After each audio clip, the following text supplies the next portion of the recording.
Sa më shumë të ikin qumshtit të formulës, më shumë zhiri, alergji më pak. Sa më pastër, aq më alergjik.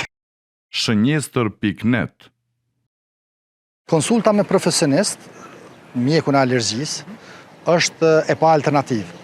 Çdo tretman tjetër, jo profesional, është i rrezikshëm, mund të përbëjë rrezik për pacientin. Është e njohur teoria e higjienës në lidhje me shfaqjen e alergjive që përmbledhet me atë se sa më pastër e sa më higienik në fëmijë, sistemi imunitar ndërtohet më dobët e përrjedhoj gjasat për me shfaq alergji në fazat më vonshme të jetës janë më të mëdha.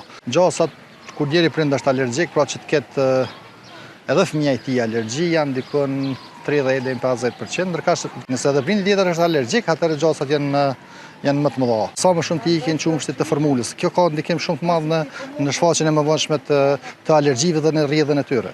Një prej faktorëve alergjik jashtëzakonisht të mëdhej është çrregullimi i mikrobiomës së zorrë, do të bakterieve të mira që gjenden në zorë, ato askush më mirë se qumshti i nanës në fazat e tij të para, po edhe të mëvonshme, nuk e krijon pra atë mikrobiom. Poleni, si material i shumëzimit bimës, për disa persona paraqet problem alergjik. Të ndërmerren masa mbrojtëse, në mënyrë që të mos ketë ekspozim nevojë pa nevojë për orës 10 deri në ora 5, sa është poleni në qarkullim. Po ashtu rëndësi ka edhe kalendari polenik, sepse jo të gjitha bimet lulëzojnë apo nxjerrin polenin e tyre në kohë të njëjtë. Shënjestër.net.